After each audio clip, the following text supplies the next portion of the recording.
I didn't watch the memorial yesterday. I didn't know if I had it in me, and I watched last night Vanessa Bryant's remarks, and it really touched me, bro. I mean, there were three things that she talked about that really spoke to me. And one of them was she talked about this story about how Kobe was always looking for her in her seat when she was supposed to be at the game. And that if she wasn't in the seat when the game started, at the first halftime, he would talk to security to make sure she and the kids were okay and they were on their way. And I was just like, man, I know people who don't call the people they love because they at work and they got a phone at work.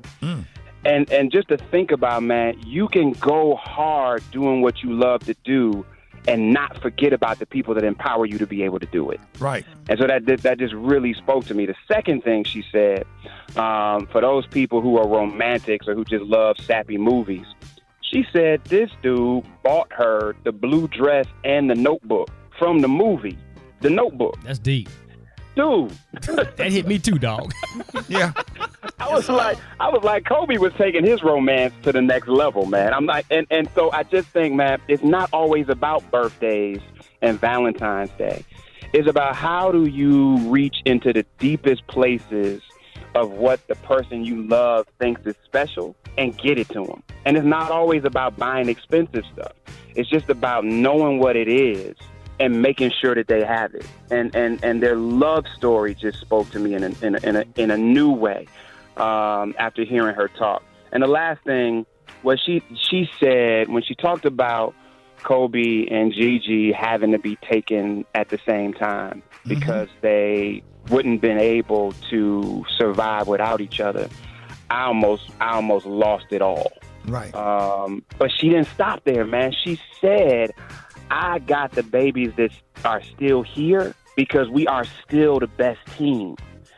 And to be able to process that even in death, they're still the best team. They're still partners.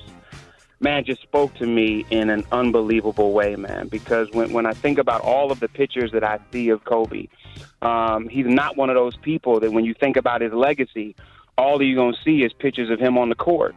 Right. You see pictures of him with his wife, with his children, in all parts of the world, doing all different kinds of things.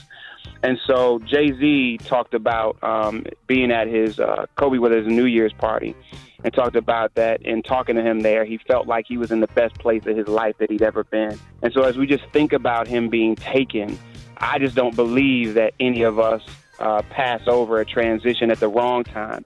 We just may not know what God's plan is. Right. And so I just want to say, Rick, I just want to say thank you to Kobe. Yeah. I just want to say thank you, man, for every game that you gave it all.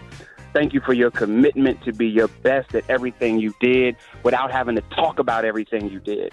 But most of all, man, as a black man, I just want to say thank you for being a whole black man. Absolutely. Whose greatness wasn't connected just to the court. And thank you for letting us see you love your wife and cherish your children. Because so many of us act like that's not something black men do. And so I just want to say thank you for inspiring us, Kobe. Those are three things I got, brother. Y'all can hit me at Jeff's Nation on all social media. Appreciate you, Jeff.